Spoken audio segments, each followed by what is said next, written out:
morning, Kuwait. Good afternoon, Pinas. Sa Pinas. Hello, good morning. Happy Saturday.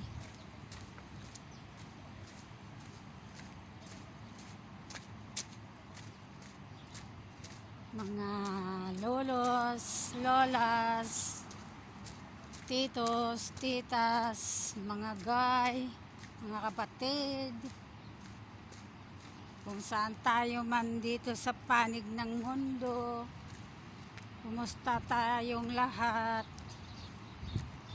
Ito na naman, punta tayo sa trabaho. Ano ba yun? Tayo sa trabaho mga guy. Sabaghan tayo ng sasakyan, transport, kasi doon sa loob ng sasakyan hindi pwedeng magsalita-salita ka dyan. Masungit yung driver, iba yung driver, hindi kagaya noon na sila pang dakdak. Yung mga driver na yun hindi na masungit, ayaw niya magdakdak.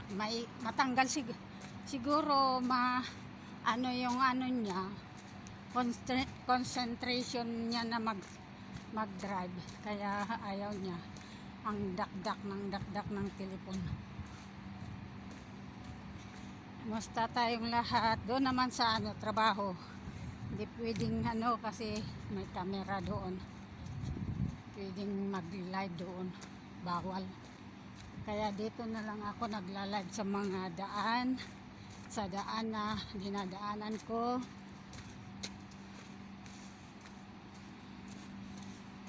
Tour kayo sa Kuwait. Yan ang Kuwait.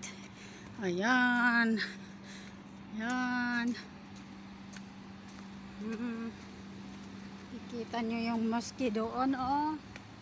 Yung mosque doon, oh, ganda ang mosque, oh. Walang araw, maaga pa kasi, maaga pa. 5:45 AM. Walang school ngayon kasi Saturday. Bukas may school na. Baliktad. Diyan sa Pinas, school nila, umpisa ng school Monday. Dito Sunday. Ang Friday yung Friday, Saturday, walang school, walang office.